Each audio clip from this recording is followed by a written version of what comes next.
रात गहरी होने के बाद ससुर जी ने मेरे कमरे का दरवाज़ा खटखटाया और मुझसे बोले, बहू, मैं बाथरूम में गिर गया था और मेरी कमर में बहुत दर्द हो रहा है। अगर तुम थोड़ी मालिश कर देती तो शायद मुझे थोड़ा आराम मिल जाता। मैंने उन्हें अपने बिस्तर पर लिटा लिया और धीरे धीरे उनकी कमर की मालिश करने लगी।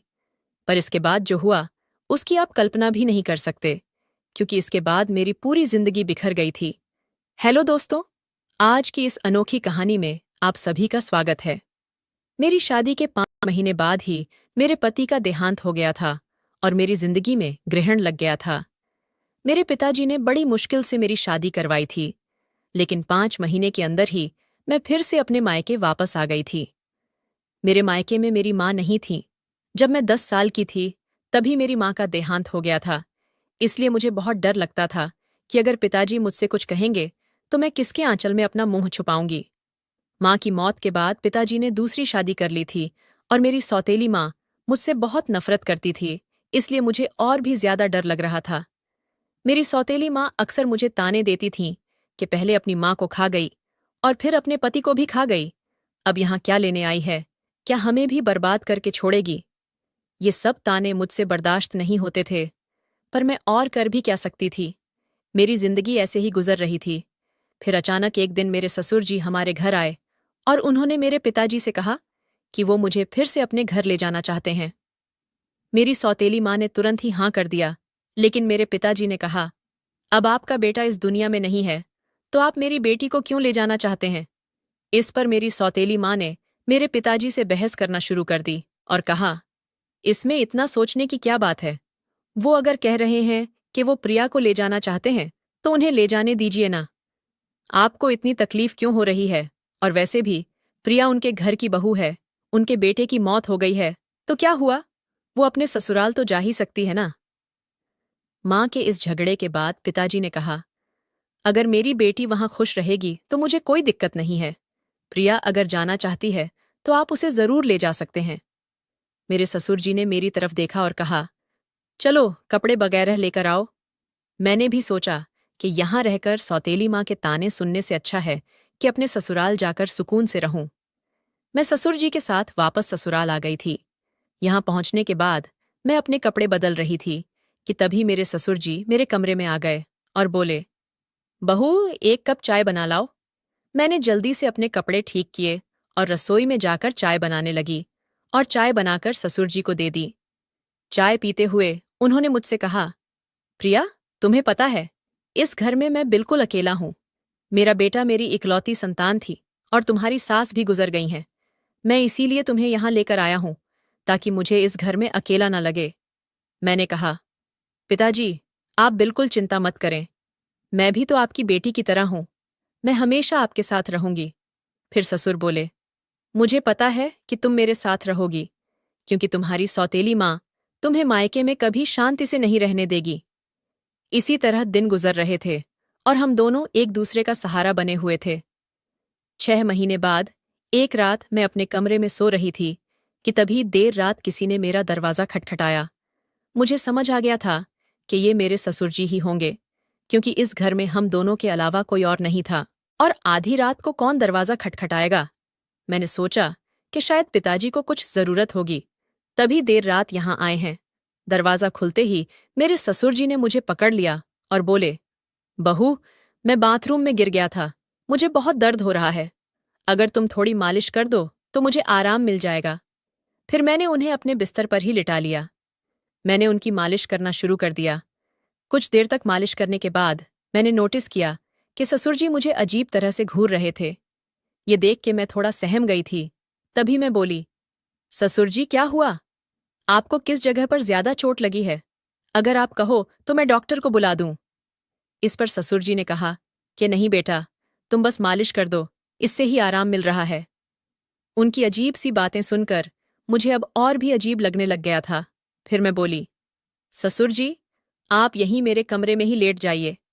कमर में दर्द लेकर आप अपने कमरे तक कैसे जाएंगे? मैं आपके कमरे में जाकर सो जाती हूँ। मेरी बात सुनकर मेरे ससुर बोले, बेटा, तुम मुझे इस हालत में अकेला छोड़ के चली जाओगी? अगर रात को मुझे बाथरूम जाना पड़ा या अगर मुझे किसी और चीज की जरूरत पड़ी तो मैं क्या करूंगा? इससे बेहतर है कि तुम यहीं सो जाओ। कुछ समय बाद मेरे ससुर उठकर मेरे पास आए और बोले, बहू, मैं तुमसे कुछ कहना चाहता हूं। अगर तुम मेरी बात मान जाओ तो ही मैं कहूंगा। उनकी इस बात से मेरा दिल और भी ज्यादा बेचैन हो गया था। मैं चिंतित होकर बोली, बोलिए पिताजी। ससुर जी थोड़ा हंसकर बोले, आज की रात मैं तुम्हारे साथ बिताना चाहता हूं, क्योंकि अब अकेले अकेले अच्छा नहीं लगता है। मेरी पत्नी के मरने के बाद मैंने सोचा था कि फिर से शादी करूंगा, पर जब बेटे की भी मौत हो गई तो फिर मैंने शादी के बारे में सोचा ही नहीं। पर जब से तुम वापस आई हो तब से मैं तुम्हारे प्यार में दीवाना हो चुका हूं। उनकी ये सारी बातें सुनकर मुझे बहुत असहज महसूस हुआ, लेकिन उनकी बात का विरोध करने की हिम्मत नहीं हुई।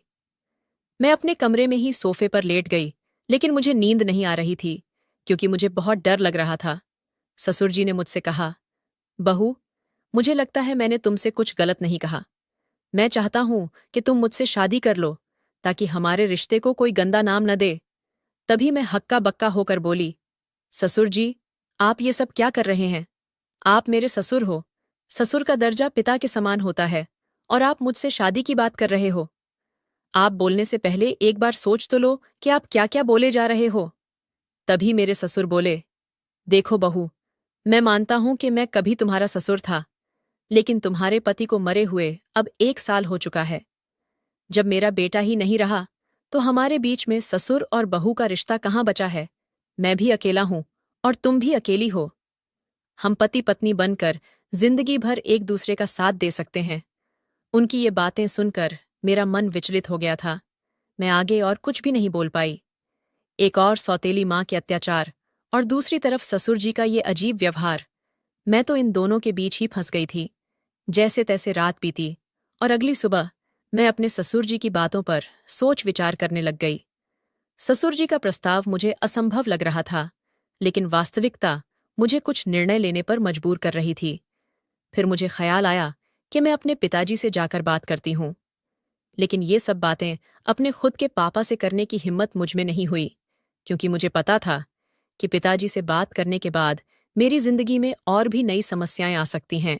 इसलिए मैं उनके पास नहीं गई। एक दिन ऐसे ही शाम को फिर से मेरे ससुर जी ने मुझसे कहा, बहू, मैंने तुमसे कुछ गलत नहीं चाहा। मैं बस इतना चाहता हूं कि तुम हम दोनों के सूने जीवन में खुशियां भर दो। मैं अकेले नहीं रह सकता, और तुम भी कब तक अकेले रहोगी? तुम्हें भी तो पति की जरूरत सताती होगी। ससुर जी के मुंह से फिर से ये सब बातें सुनकर मैं तो अंदर से कांपने लगी थी और आगे कुछ बोल ही नहीं पाई। समय धीरे धीरे बीतता चला जा रहा था, और ऐसे ही धीरे धीरे मेरे और ससुर जी के बीच एक अजीब सा संबंध बनता चला जा रहा था। पति की मौत के बाद मैंने सोचा था कि अब मैं इस दुनिया में बिल्कुल अकेली हो गई हूं, लेकिन मेरे ससुर जी ने मेरे प्रति जो भावनाएं जाहिर की थीं, उन्होंने मेरे जीवन को एक नई दिशा में मोड़ दिया। उनके शब्दों ने मुझे भीतर तक झकझोर कर रख दिया था। जब भी मैं सोने जाती थी तो उनकी कही हुई बातें मुझे परेशान करती थीं। वह कहते थे कि मेरे साथ रहने से उन्हें अपने अकेलेपन का एहसास नहीं होता, और वह चाहते थे कि हम दोनों एक नई जिंदगी की शुरुआत करें। उस रात की बातचीत के बाद मैंने खुद को बहुत असमंजस में पाया। मेरे मन में कई सवाल उठ रहे थे कि क्या ये करना सही होगा? क्या यह समाज के नियमों के खिलाफ नहीं जाएगा? लोग क्या कहेंगे कि पति के मरने के बाद अपने ही ससुर से शादी कर ली? लेकिन कहीं न कहीं मेरे दिल में ये बात भी थी कि शायद सच में मेरे ससुर अकेलेपन से जूझ रहे हैं। मैंने बहुत सोच विचार के बाद उनसे बात करने का फैसला किया। एक रात मैंने ससुर जी के दरवाजे की कुंडी खटखटाई। उन्होंने दरवाजा खोला और मुझे देखकर थोड़ा हैरान हुए। मैं उनके कमरे में गई और बोली, ससुर जी, मैं आपसे एक बहुत जरूरी बात करना चाहती हूँ। उन्होंने मुझे बैठने के लिए बोला और बड़ी गंभीरता से पूछा, क्या हुआ बहू, तुम इतनी रात गए क्यों आई हो? मैं थोड़ी हिम्मत जुटाते हुए बोली, ससुर जी, मैंने आपके प्रस्ताव के बारे में बहुत सोचा है। मैं समझती हूं कि आप अकेलेपन से जूझ रहे हैं और एक साथी की जरूरत महसूस कर रहे हैं, लेकिन इस रिश्ते के लिए मेरी एक शर्त है कि हमारे बीच हमेशा प्यार और सम्मान का रिश्ता रहेगा। आप मुझे बेटी की तरह सम्मान देंगे और मैं आपको पिता की तरह आदर दूंगी। क्या आपको मेरी शर्त मंजूर है? उन्होंने मेरी बात को ध्यान से सुना और फिर कहा, मुझे तुम्हारी शर्त मंजूर है। मैं इस प्यार और सम्मान को हमेशा बनाए रखूंगा। उनकी यह बात सुनकर मेरे दिल का बोझ थोड़ा हल्का हो गया था। फिर कुछ दिनों के बाद हमने एक छोटे से समारोह में शादी कर ली। ये शादी समाज की नज़र में असामान्य थी, लेकिन हमने अपनी स्थिति को स्वीकार कर लिया था। शादी के बाद के दिन मेरे लिए बेहद चुनौतीपूर्ण रहे। गांव ने लोगों ने तरह तरह की बातें करना शुरू कर दिया था। रिश्तेदारों ने भी हमसे दूरी बना ली थी, लेकिन हमने इन सब की परवाह किए बिना अपने जीवन में आगे बढ़ने का फैसला किया। हमारे रिश्ते में धीरे धीरे प्यार और समझ बढ़ने लगी थी। ससुराल में पहले जहां मैं खुद को असहज महसूस करती थी, अब वही घर मुझे अपना सा लगने लगा था। ससुर जी हर संभव प्रयास करते थे जिससे मैं खुश रहूं। उन्होंने मेरी हर छोटी बड़ी जरूरत का ख्याल रखा था और मेरी सारी ख्वाहिश पूरी करते थे। वह हर दिन मेरे लिए कुछ न कुछ खास करने की कोशिश करते थे। कभी मेरी पसंदीदा खाने की चीजें लाते थे, तो कभी मेरे लिए नई नई साड़ियां लाते थे। धीरे धीरे मैंने उनके प्रति एक अलग तरह का आदर महसूस करना शुरू कर दिया था। हम दोनों ने मिलकर एक नई जिंदगी की शुरुआत की थी। ससुर जी अब मेरे जीवन का एक अभिन्न हिस्सा बन चुके थे, और अब हमारे बीच का रिश्ता सिर्फ ससुर और बहू का नहीं रहा, बल्कि अब हम दो जिस्म और एक जान हो चुके थे। उन्होंने मेरी बंजर जिंदगी में बरसात की थी। उन्होंने मुझे फिर से हंसना सिखाया था, जीवन को एक नए नजरिए से देखना सिखाया था।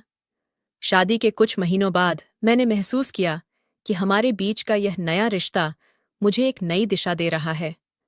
हम दोनों ने साथ मिलकर कई मुश्किलों का सामना किया और हर बार एक दूसरे का साथ दिया। ससुर जी के साथ मेरे इस नए रिश्ते ने मुझे जीवन के कई नए पहलू दिखाए थे। उन्होंने मुझे यह एहसास दिलाया कि जीवन में अगर साथी सही हो तो कोई भी मुश्किल इतनी बड़ी नहीं होती कि उसे पार ना किया जा सके।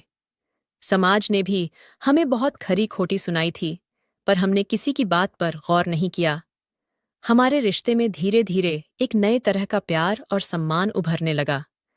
उनके साथ बिताए हर पल ने मुझे कुछ नया सिखाया, और मुझे एहसास हुआ कि कभी कभी जीवन हमें ऐसे मोड़ पर ले आता है जहां हमें अपने फैसलों पर पुनर्विचार करना पड़ता है। आज मैं अपने ससुर जी के साथ एक नई जिंदगी जी रही हूं, और हमारे बीच का प्यार और सम्मान पहले से भी अधिक मजबूत हो गया है, और वो मेरी जिंदगी के सबसे महत्वपूर्ण इंसान बन चुके हैं। कमेंट करके ज़रूर बताइएगा कि आपको ये कहानी कैसी लगी। अगर आपको ये कहानी पसंद आई हो तो इसे लाइक करें और अपने दोस्तों के साथ भी शेयर करें। आगे भी ऐसी रोमांचक कहानियों के लिए हमारे चैनल को सब्सक्राइब करें और बेल आइकन दबाना ना भूलें। सब अपना और अपने परिवार का ख्याल रखना। Thank you.